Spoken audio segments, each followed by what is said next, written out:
Welcome to the Utah Street Banter Podcast. Welcome, everybody, to another episode here on the Utah Street Banter Podcast. I'm Cody. With me, like always, is Elijah. What's up, man? How are you? I'm doing good. Just another week of Oriole baseball. Oh, man. Did we have an episode for you? We switched it up a little bit. So, Thank God. Yeah, switched it up. So you'll see. This week we are not doing our weekly box scores. No one wants to hear that. Nobody wants to hear it. We lost. We lost. We lost. But anyway. It was probably bad. Yeah, it was. It was on the scales of bad to very bad. Yeah. And every week we end the episode saying we hope that we have better news to give you next Should week. we start saying that we hope we don't have better news? Just some upset. We're Just all the way around. Oh, my goodness. What a week. But first, let's get to some non-Orioles related news. Thank goodness. We're going to get to some news around Major League Baseball. The first one is the Phillies reliever Jose Alvarado was suspended 80 games due to PEDs. He said it was a weight loss drug. They never just say I was just trying to be better.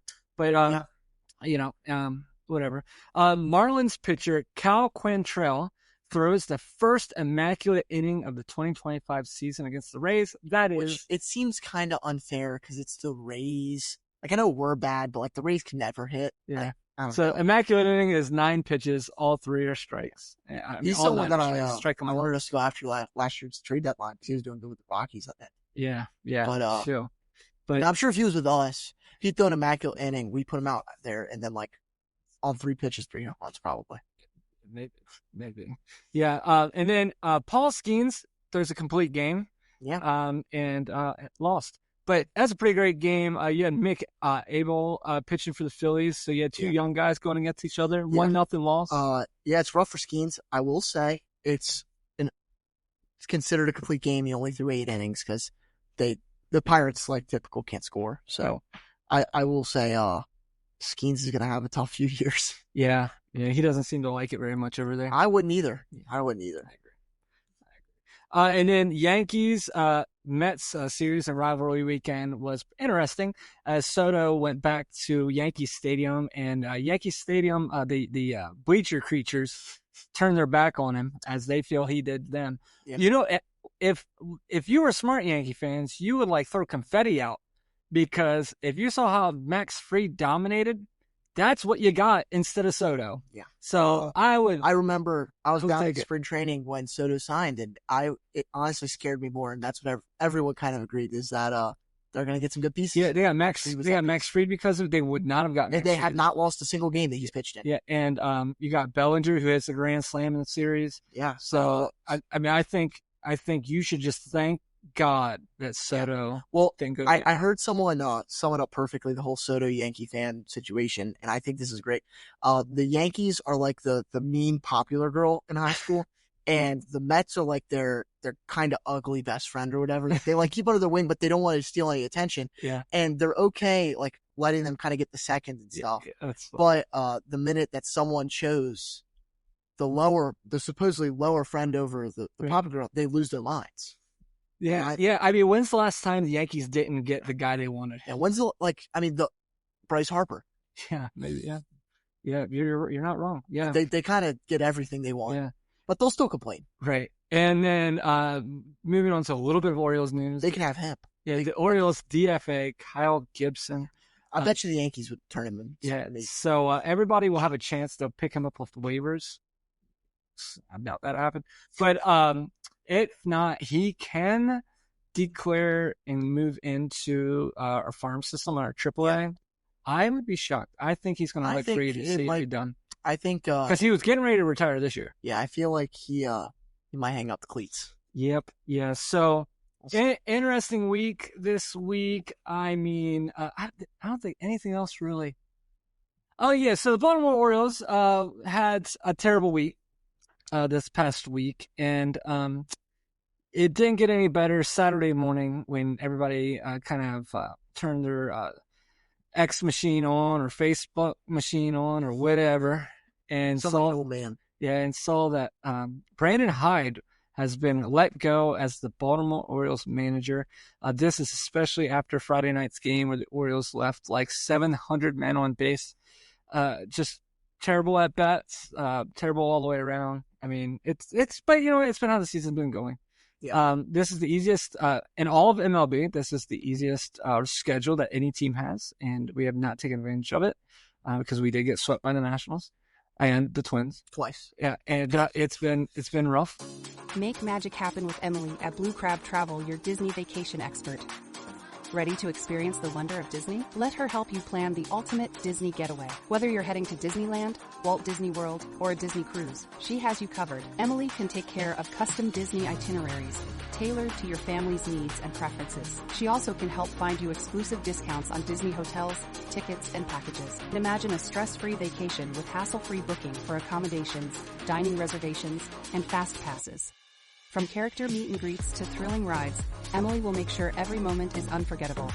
Email Emily Jones today at emilyjones@bluecrabtravel.com to start planning your dream Disney vacation. Brandon Hyde finishes his career as Orioles manager with a 461 winning or average winning percentage. He has 421 wins, 493 losses. He was hired in 2019. He won Manager of the Year in 2023. The only thing I will say about the 461 average, a winning percentage, I should say, is there was some years where he wasn't supposed to win. Now, I mean, you think the first 3 years? Yeah. So like he came in 2019, like you said, and then just 19 was awful. Yeah. 20 would have been worse if we didn't have a pandemic. 21 wasn't great either. So if you take out those 3 seasons, he was. But you also look at it. Is it he that did good, or is it the fact that? Yeah. Look at the shirt that Cody's got on. He's got a whole bunch of a whole bunch of young guys. Yeah. Is that what happened? Yeah. Right. So it's one of those things where they hired Manzolino as the interim manager. He was the third base coach. Oh man, I got a lot of thoughts on this, but Elijah, I want you to take over. What do you think? What's your thoughts on this? I don't know. I don't think most people would say that they hate this, but they don't love it either, because Hyde did a lot of wrong, right? Over his course as an Orioles manager, we all had problems with him, I think. But I feel like he generally was a good manager. It seemed like the players liked him. They liked working with him. Other than this year, there really wasn't any internal issues, it seems like. I mean, this year, we don't know what's happening inside the clubhouse. Yeah. But everyone seems like best friends, and it seemed like he created a really good culture. Yeah. Which, from an outside perspective, you can't say, well, was that him or was that them? We don't know. But you're just going to go on the basis, he's the leader of the clubhouse and the team. Yeah. That was probably him. He did a really good job for a lot of great years. I could tell you right now, in 2019, if you asked me how long he was going to be a Orioles manager for, he would not be the manager right now. Still. You would say when Adley Rutschman comes up. Whenever we had, in my head, you say, okay, you have a year like 2022 where you almost make it. 23, you have a new manager. That's what I would have thought. And he was able to stick around. I mean, he won Manager of the Year for a year. He had a lot of good memories with the Orioles, and I think that's how we should look back on him. Like we brought it up before, Buck Showalter was longtime Orioles, had a lot of great seasons with the Orioles. One really bad season. And his win percentage or whatever was .494, which is just a little bit better than Hyde's. And Hyde had 2 terrible seasons. Yeah. Like historically bad seasons. Yeah. Which wasn't his fault. No. He knew coming into it what it was going to happen. Mm-hmm. I wouldn't be surprised if he could be a manager later in his career. His coaching career is not done. He will.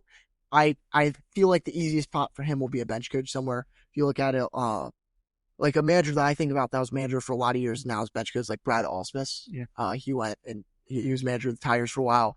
You got the fluidity of a job, kind of like this. You're going to move around a lot. There's going to be a lot of teams next year that need coaches. Could he go be like a Rockies coach now? Yeah. Who knows? I think he would be very good with any team with young players. Yeah, that's why I think like a Rockies, a Marlins, a Royals bench Royals. Coach. Yeah, like any, especially you've seen him been able to take bad teams and get kind of the most out of them, and then get good teams and still do fairly well with them. Yeah. This year we're not bad because we are not 15 and 31 or whatever. Yeah. However many losses we have this year, I try not to keep track of that column. However many losses, he's not the reason that we're that bad. You could have Jesus Christ himself as our manager, and we'd still be below 500. We probably have more wins because it's Jesus. Yeah. But I don't think we'd be a playoff But team. we would lose every game on Sunday because we don't. Yeah, we wouldn't play on Sundays. Yeah, so. That's funny. Yeah. So I mean, I am. I thought I was going to be all 100% on board with this, because it does annoy me, but I do feel like he's the scapegoat in the situation. I feel like he's. I mean, like we said last week. If you didn't hear what we said last week, you can go back and look at it. But it's one of those things where it's just frustrating because I think the front office just didn't give him a ton on the pitching side. I think by a ton you mean anything. And then I also, who would have thought with the injuries? The injuries is laughable now. Yeah, I mean, when O'Neal went back on the injured list, I mean, yeah. I mean, that's right when he got signed. That's all we said. That's all we talked about. Yeah, all he does is get hurt. So, and O'Neal is back on the IL. Kowser's been on IL ever since this first series. Kittredge is Andrew Kittredge, our relief pitcher, the best relief pitcher we signed, has yet to play a game. The only relief pitcher we signed. Tyler Wells, he's still hurt, coming back from injury. Jordan Westberg is still hurt. Grayson Pride's not going to pitch the whole year. Gary Sanchez is hurt. Kyle Bradish is still out with Tommy John surgery. Albert Suarez got hurt in the first week of the season. It's one of those things where you just keep looking. Trevor Rogers hasn't been available. Zach Eflin just got back off. Urias just got off. I mean, Kyle Gibson just came in. You know what I mean? Like, now he's gone. But anyway, so it's one of those things where it's just not all on Hyde. Yeah. And I feel like there's certain things I do I did disagree with him. But what got me on the last, 3 or 4 days is once you started seeing him defeated. Yeah. Like Friday night when he came on, he's like, I'm in disbelief. He's like, I can't even believe what happened.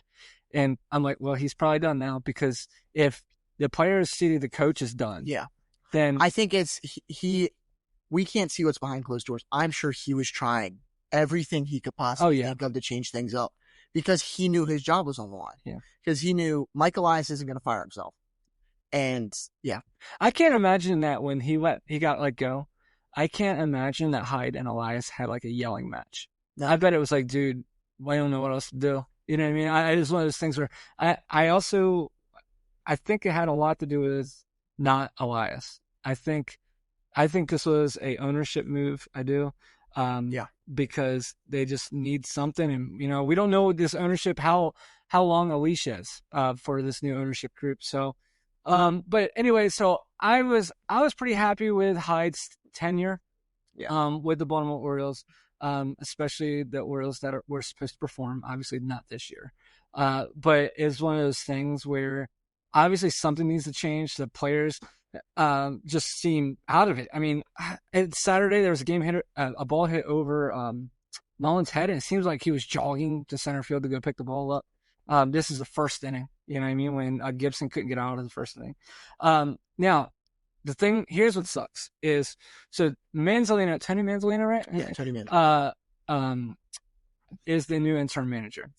If you want to see an interview that won't give you any hope at all. Oh, no, watch the interview after Saturday's game where he says, we're not changing anything. We know it's working. And I was like, oh my gosh. You know what it reminded me of? I don't usually talk about this. I might have to take it out. Yeah, who knows? Is whenever there is a speech near November, if you know what I'm saying, because YouTube is going to block us out, and people are trying to get elected. Yeah. Right? One side only sees their side, and the other side only sees their side. There's not many people that see both sides. Yeah. Right? So if you're on one side, you only see your side. You think you're always right, and you think that's how everybody thinks. And I'm like, do the players and coaching staff think what they're doing is working? Because I think here's what I think they think. I think the Orioles believe they're one game away, one winning, because you keep hearing one winning streak away. And I'm like, you have to play almost 650. I think to get what to 80 wins. The ownership and front office believes.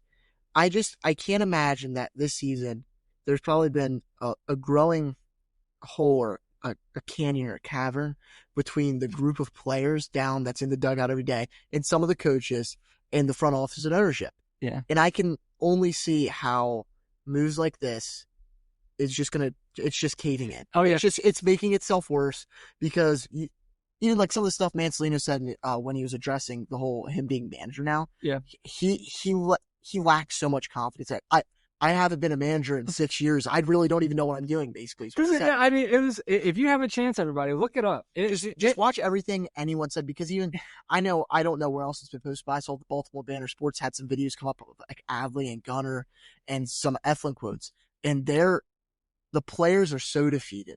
Like the general message is, we sucked, and this is what happens because we suck. It's crazy. And the one good thing that we can all say is, we know. I played baseball for a while. You play baseball. You're around baseball players all the time. If you ever played baseball, you know how a baseball player thinks. Generally, they all know the season.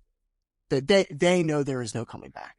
Especially, everybody compares this to the Astros of last year, but the Astros had pitching. We don't. So the Astros had Hunter Brown. Yeah. Who's been the best pitcher. The Mansolino, I think the interim thing is a pretty important part there. But also, I think if they were really trying to win for this season, this would have been thought out a little bit more. Yeah. And once they let Hyde go, somebody with a totally different mindset would have jumped in the seat and kind of taken over, like a Skip Schumacher or somebody like that. I wouldn't have been upset if they just brought in a completely new person. Yeah. But because right now it's almost like they all feel bad for themselves. It's embarrassing. But I will say, I know we've just really talked down on this whole thing. Melanie Newman actually put out a tweet the other day during the game on Sunday, and basically the tone of the tweet is, this is the most energy that she's seen in the dugout all season. And she's in the dugout every game. And she said this is the most energy, the most talking. Gunner and Cedric kind of taking the lead a little bit on some being up and loud. Yeah. And she said, like, this is direct quote, it's been an uncannily quiet dugout most of the year, which I don't know if anyone listening has played baseball. Your dugout's not supposed to be quiet. Yeah. Like, that's how you run in practice, is your dugout's quiet. Like, she said, they're loud today. It's noticeable. The end. And I think that's kind of an important thing to think about is, I don't know if it's that they feel a sense that it's their responsibility. They're going to take more of the brunt of this responsibility, but yeah. But Mansolino, so I mean, he comes from a background, baseball coaching background. He's been around for a long time. He's been our third base for a while. Yeah, I think the reason he's the manager is because of his experience. I think, if you wanted to go with if Mansolino wasn't there or had any less experience, Buck Britton would definitely be the manager. Yeah, I think this is almost a move that Buck Britton's going to be a MLB manager for a long time. This is almost, they didn't want to like throw him in too early. Yeah. Because he's our third base coach. Yeah, and make him answer the hard questions. Yeah. Whereas Mansolino, he took over when Terry Francona was sick.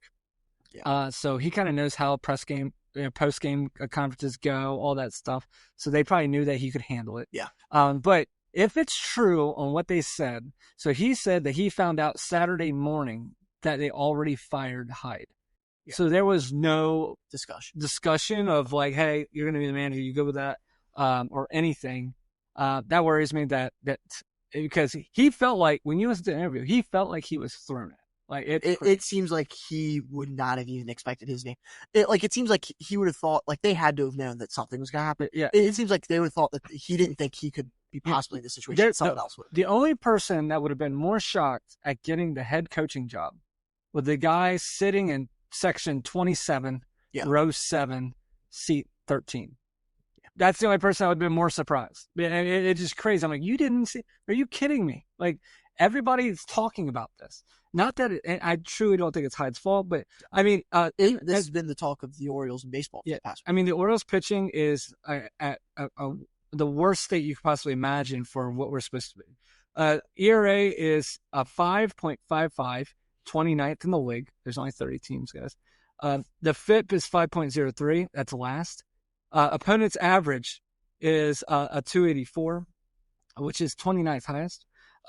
Opponent's OPS, 854, 29th. Home run per 9 is 1.7, which is last. Average fastball velocity, 92, last.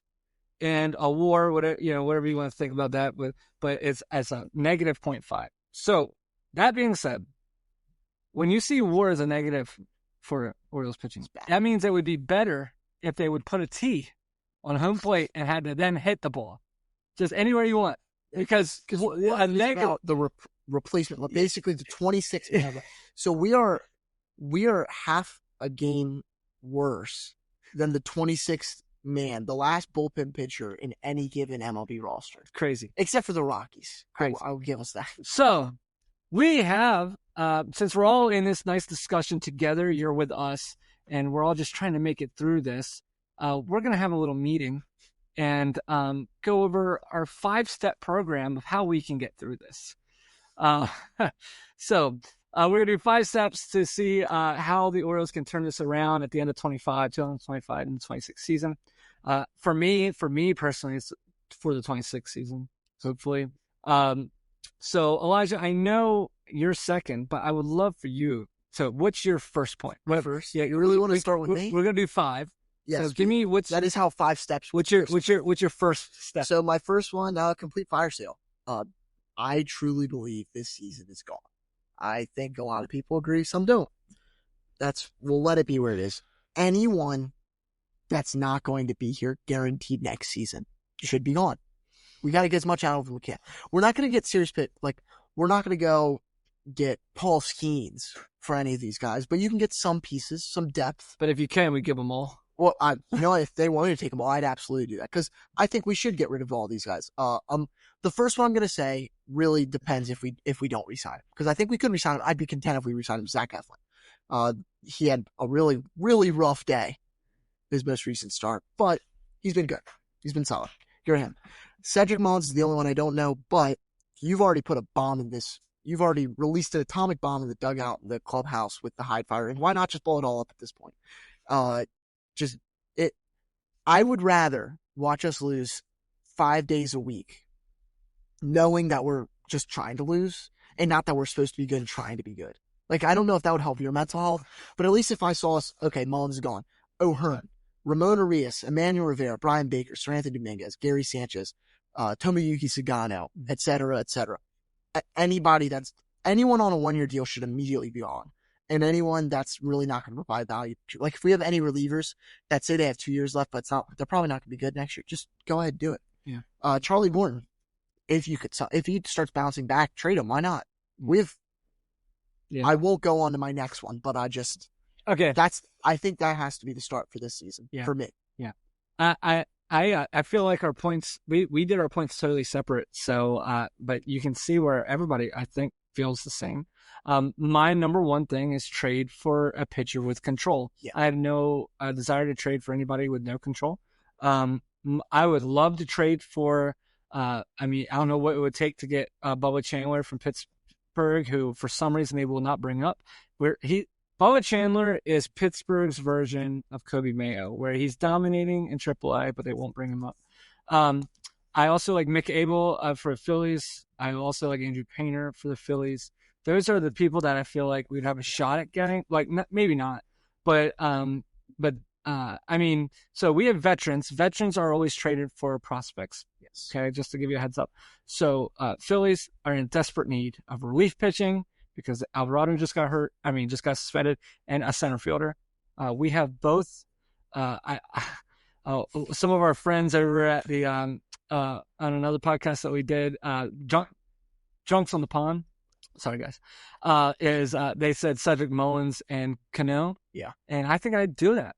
I would do that. And for Mick Abel and there was a couple other prospects. I like Andrew Painter. Either one. You got to think the reason why the Phillies are bringing those guys up is to show other teams that they can play, that they can pitch in the big leagues. But I saw a lot of people already say with the whole what's his name? What was the reliever? Jose Alvarado stuff going on. So Mick Abel may have pitched his only game as a Philly. Yeah, it's possible that they get rid of him because they're going to try to compete and they're probably going to make something happen soon. Right. Yeah, and then the other guy that I would, a guy you spoke of some people getting rid of, but O'Hearn's one of those guys where do you want to get rid of them quick because you want to get rid of these guys while they're on the top. Well, Eflin, it's not even just getting rid of them quick. It's the longer you wait, the less value they have to another team because the less they play for. But that's true. That's the thing is, you think about Ryan O'Hearn, even if he keeps up his success right now till the trade deadline, you will get less for him then because he's only playing the rest of the season. And he's a left-handed power hitter. Zach Eflin will bring in a hole. Yeah. Mullins should do well. But I would almost say this, though, is this isn't a fire sale, in my opinion, to the point where we're selling off. This isn't Adam Jones, Manny Machado. No, that's not what I would. Yeah. So it's purely you have to win the trade. Yes. Oh yeah. Absolutely. If you're not going to win the trade, don't trade. Because we're not trying to dump payroll. No, it needs to be kind of almost a half and half thing. If you can get like a AA, AAA players, pitchers maybe, that are able to come, like Brian Baker, Sir Anthony Dominguez, it's two relievers, give them to a contender for two prospects that could probably be about the same level. Kind of like a Seth Johnson level prospect, pitching prospect like we gave the Phillies last year. And if you can get one or two of those back to go throw in AAA, that's going to help us next year because that's more depth. That's who we need back. We need, and yes, replenishing the farm too because we've obviously depleted it with all of our prospects. But you can't be getting one Dean Kramer back for every 4 people you throw out. Right. My number 2 step is to get Kobe Mayo playing time. Yeah. This has to be done. We have to start doing this. We have to start bringing people up to see if they can perform, not just for the Baltimore Orioles, but because if you are going to make trades, you need to show other teams that they can play. The only thing that's hurt Kobe Mayo's trade potential is the Orioles and Kobe Mayo not performing, and the Orioles giving him a lack of shots to perform. So we're going to see if really Hyde does control the lineup. Because if they bring Kobe Mayo up and they do the same thing where he's on and off, that means Hyde wasn't the one you were actually mad at. It was the analytical department. So Mayo needs to get some playing time. I don't miss shuffle some positions around to get him playing time. You might hate this. You're going to hate this. You ready to hate it? Okay, this is how we get him playing time. You ready to hate this? All right. Gunnar Henderson, third base. Holiday, shortstop. Westberg, second base. Mayo, first base. Then everybody's playing at their best positions. You have the best left side of the infield defense in Major League Baseball. You could do the same thing and just have Gunnar at short, Westy at third. Then I just don't think Westberg's a very good third baseman. But I don't know. Yeah, I don't know. I don't think these nitpick details are not the important. Absolutely. We can figure this out spring training next year when we think we're going to be good again. So we have 2 of the best shortstops, 2 of the 10 best shortstops in all of baseball on our team. Yeah. And I'd say we have 3 of the 20 best shortstops in all of baseball, and that's Westberg's the shortstop. But yeah, so the main thing for me, though, is Mayo needs to be in the lineup. I don't know if Basayo's ready. He needs to be coming up. And I would love to see just some of our young core come up and show their stuff and give Rutschman a little bit of a break at the plate. Give some of our guys a little bit of a breather. Yeah, my second one's similar to yours, but I know I definitely did mine. Mine, everything, it has to fall exactly in the order that I put it because number 2 cannot happen without number 1 for me. You trade all of your veterans away, and every young player that's about ready, just put him in the roster. Why not? Mayo should be a starter by the end of the season. Basayo should be a starter by the end of the season. If Rutschman's going to be this bad, just bench him for Basayo at this point. Why not? I'm kidding, obviously, but but bring him up. Basayo could play first base. If we're trading O'Hearn, trade Mountie too. Why not? Give him some play time. Have him and Mayo play some first base together. We have Cade Stroud, Chase McDermott, Brandon Young. Let them be in the rotation. It's not going to hurt. Yeah. I mean, if you're telling me that the only thing that's keeping some of these guys from getting a solid spot in the rotation is Charlie Morton, just get rid of him at this point. Cut the $15 million. It's not going to help us at all. I think young guys. You saw how fast they did Gibson. Exactly. He is insanely short. And Morton's looking better. I will say. Morton's looking a lot better. Still not great, but better. But we have these young guys. How do you build confidence without playing time? Kersted's barely now just starting to get solid playing time. He should be playing every game for the rest of the season. There's no reason he shouldn't be. Right. His outfield defense is horrendous.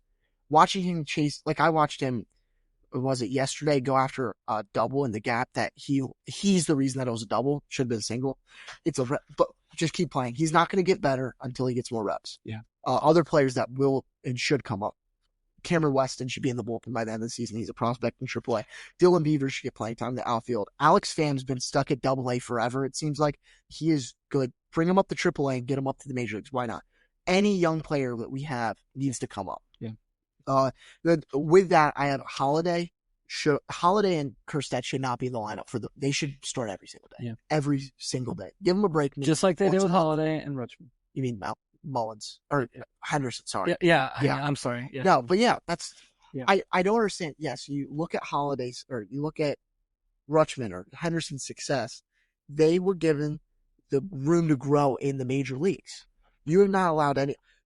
Holiday's finally getting there. Kerstedt's starting to get there. You give them time to grow, they're going to be good. Yeah. Yeah, I mean, Holiday's one of our best hitters on our team right now. Yeah, he led off and with maybe that's part of the high being God's rush construction. Maybe he'll actually be solidly in the 8 spot and not move down to 8. Yeah. But I can move on to my third because our third is also very similar. Mm-hmm. I think Elias needs to be gone. Elias was an amazing drafter, an amazing. He got us to where we are now. We have to thank him for all the players that he got us. He drafted Gunnar Henderson in the second round. Yeah. He's brought in plenty of people. Even some of his later round draft picks have been decent. He can't draft a pitcher to save his life. Can't trade for nothing, but he can draft, and he got us here. He drafted and led the development of most of these players. He's not going to be the one that we're successful with. Yeah. I don't know who we can bring in instead. Name I have down is Kim Ng. She just got let go a little bit ago from the Marlins.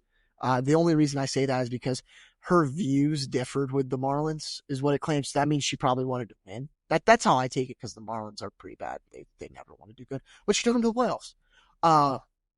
Could she help? No clue. Will hurt someone else. I don't know enough GM people that are out there. As long as Sig Mejdal doesn't become our GM or something like that, as long as he somehow doesn't get elevated, just get someone. Right. And same with coaches. We need a new manager.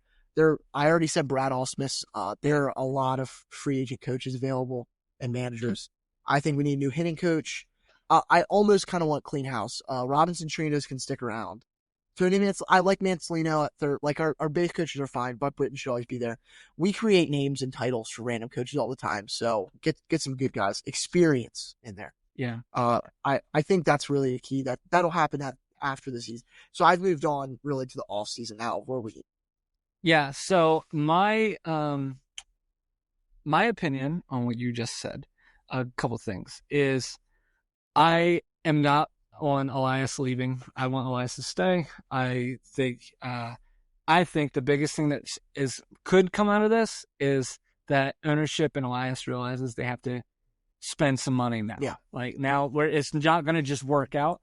So maybe we learn. I will say, I don't know if that's possible, but if it is, I'd love that, because I would even love to say you have someone come in and yet again creating new titles for coaches. They do that with president of baseball ops, VP of ops, baseball commander, or whatever commander in chief. I don't know. They come up with weird titles. You can have someone come in that's of equal level to Mike Elias, or a high assistant or something. Sure. If they could just work off each other, because I think Elias is like half of an amazing GM. There's just certain aspects of it that he's great drafter. He's great. Like I said, he is the reason that we are here. Yeah. But that's all credit to him for getting us here. I don't think he can take the next step with us. So if you get someone in there to work together so he can still focus on drafting and developing, or even make him like the head of minor leagues, right, or just the head of all team. So my third step is getting a head coach for the Baltimore Orioles. I have a couple options. None of them will be used, so this is mute. But I love Joe Madden. I thought he did a great job. I think he's great. I also love Mark DeRosa. He's one of my favorite. I think that'd be a great option. Great ones. So I mean, one that I think I've heard this kind of skipped around. I don't even like saying skipped around, but now I can't. Is Ryan Flaherty. Ryan Flaherty. So here's the issue with Ryan Flaherty. He will only say that just because he has no relationship with anybody that's there now. Like he'd be the same as just any hire. So, but that keeps surfacing. I don't think we should get him unless it's like a Buck Britton someone internal. I do not believe we need a rookie manager. You're right. I think we need someone with experience. Yeah, so the Joe Madden, Joe Madden, he kind of lost it there a little bit with the Angels. That could be just the Angels. nobody. No, I know. The Angels went and got like a Ron Washington. I would love. Is Busty Baker still able to walk? Wheel him into the dugout, like just someone that has experience. Yeah, I kind of want an old school coach. Yeah. And just give Buck Showalter is not coming back, guys. He's I know you all keep. I saw him. I saw him in spring training. He said he loved the Orioles, but you could tell he's done. Yeah. He's enjoying. He's not gonna go to the team that the GM that fired him. Yeah. All right. My number 4 out of 5. My number 4 is signing 2 pitchers in free agency and then an off season. This is a must. If they didn't learn anything, if they go out of next year's off season without pitching, it's done, guys. Like you realize they didn't learn anything. You have Dylan Cease, Zach Gallen, Framber Valdez, Michael King. Obviously, those people could be signed before this, so take it for what it is. But there's some good talent in the pitching sector, and there's really some good secondary talent also that we could hopefully take advantage of. It's just, will they? They're gonna have to show me first, because I just don't trust anything. I'm around where you are. I agree. We need to sign a lot of players. But I think first we should even just trade for someone, because we've seen we have too many people. Yeah, well, that was on the top of my list. That was my number 1. Well, I know that's your number 1. I don't know what it'd be used though to have Andrew Painter coming this season. You theoretically you're gonna give up less for him. I'm not playing for this season. No, I know, but theoretically, if you get the people up in the major leagues, if they play good, you get more value for the people you can trade away, or you let him fully rehab and see if he can prove himself. And if he struggles, then you get more. You give up less for some players. It's going to be interesting. I think we need an established pitcher. I would like to see, which is why you signed someone. I don't know if they're going to be able to fork up Dylan Cease money. I just don't think you'll see the Orioles ever spend $200 million on a pitcher. Yeah. I think if you're going to trade for, I think it's more trade for a headliner, like we kind of did with Burns. I don't like it, but I think it's a good move if we can go get Brian Wu. Brian Wu wouldn't be too much of a prospect, too much of a haul. What? You don't want Andrew Painter, but you want Brian Wu? Go look at his stats. I know, yeah. Luis Castillo. Honestly, anyone from the Mariners, I'd be fine with. I think you could get away with, when I say rentals and giving some of these pieces up, you could get someone like that returned. I would be okay with that. That's why 4 and 1 do go together slightly, but I think we have plenty of prospects still that are never going to really be too important in Baltimore just because we have so many people. Yeah. Give up a lot of these guys. Don't prospect hoard. And then with that, I also have signing people. There's a lot of, I think this free agent class is decent. Yeah. It's not as top heavy as last year. It's more even. There's a lot of veterans that I like. A lot of catchers that we need a backup catcher, I think. No matter what, we're going to need to sign a catcher. But there's a lot of, JT Realmuto, Austin Barnes, he's a veteran. I don't know. He's technically a free agent right now. Even like a Christian Vasquez, Austin Hedges, Danny Jansen. Yeah. Just a couple guys. And then same with first baseman, Justin Turner. He's just experienced. It's not going to be great. Reese Hoskins has an option, but we'll see if that goes through. Carlos Santana, Lamont Wade Jr., Wilmer Flores. There's a lot of these guys that I think we just bring in, kind of just be a solid bat. You know what you're going to get from them. We tried to do that with O'Neill, but we knew O'Neill was risky. Gary Sanchez was on. I don't like that signing that much, but I don't know. We got a lot of veterans. Yeah. I really would like us to go out and get a utility infielder to be a backup. Someone like Isaiah Kiner-Falefa. I think we should re-sign Mullins in the offseason. Yeah. Because we're going to trade him. They won't, but I would. If I was the Orioles, I would. If I was Michael Elias, that's what I would do. We need some other just outfield depth and like I said, relievers. Or not like I said, but relievers. Yeah. We always need relievers. We have a really good bullpen core, and if we don't completely blow it up, you can still build around Felix and Cano and some of the other Absolutely. guys. Yeah. And then we don't need, I think, as much pitching help as we think. We need pitching help. By God, we need pitching help. But when you think about it, next year, we'll have a lot of guys back healthy. But Grayson's not going to pitch a whole season next year because I don't believe he can do it, ever. Yeah. I'm not going to believe that he can do that till I see it. But, I mean, you're going to have Bradish, Wells, Povich, Grayson, and any young guys that can stick. If you just get 2 good starters, I think, like you said, sign 2 of them, really to just kind of complement them, I think it could be interesting. Yeah, my number 5 is sort of like what you're saying. Is to sign to sign impact players. Yeah. We need a first baseman. And obviously Alonso's there, but if the Mets want Alonso, they're getting him. Oh yeah. I like Josh Naylor. I do like Josh Naylor. But just some type of impact hitter. The biggest thing, you know who the biggest impact hitter that was signed, in my opinion, this offseason from free agency? Paul Goldschmidt, who is right now one of the top first basemen of all baseball for the Yankees. And it's one of those things where you didn't just get a hitter, you didn't just get a fielder, you got like a captain.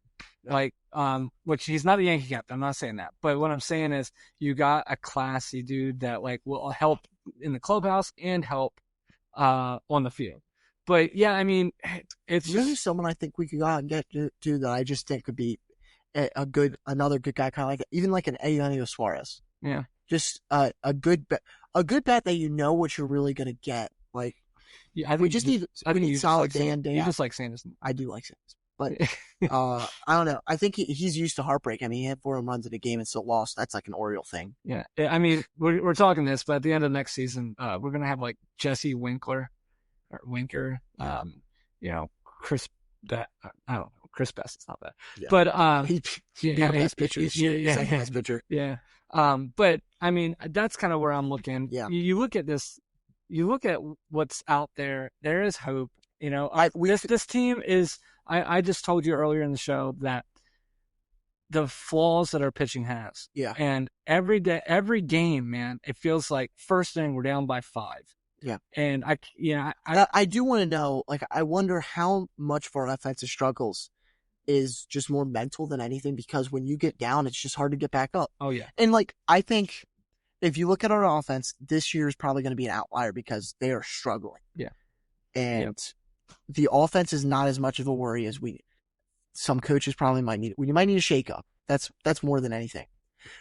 And I'm not worried next year that we're going to not be able to hit. Yeah. I'm worried next year that we're going to be in the same spot pitching. Yeah. And it's, like you said, it's an almost easy fix when you think about it. Yeah, it's obviously complicated to work around it, but it can be simple. It shouldn't be, because it's simple enough. It's just a harder version of what we need to do this year. Yeah. For this offseason. If you happen to have went to the games this past weekend, on Saturday or Sunday, both times when the Orioles came up in the second inning, they were down 7-0. Both times. That's crazy. That's crazy. And see, this is when you think about it. If you think on a normal season, Zach Eflin came off of injury not too long ago, and he gave up, 6 runs in the second inning or whatever he gave up. You say, yes, that's his probably one outlier start of the year. Yeah. That's going to be his one bad start. But because you've already lost 5 games in a row, because you're just down in the lows of losses where you are, it just feels like you're just piling on. Yeah, I remember last year late August, early September when Burns was struggling. Yeah. And, you're like, oh my God, he's lost it. Yeah. But he came right back. Yeah. Straight. So I agree. Eflin's going to be fine. Yeah. He'll be fine on another. I think we're asking a lot from him. Kramer's doing better sometimes. The problem is we're doing what everyone's doing, though, is that yet again, we're going to be okay with just mediocrity because of how bad it's been. I know. And like, I'm at this point. That's why I'm saying this season, I don't believe there's any point of trying anymore. Tank, get a good draft pick. We know Michael Elias can draft. So that's just, okay.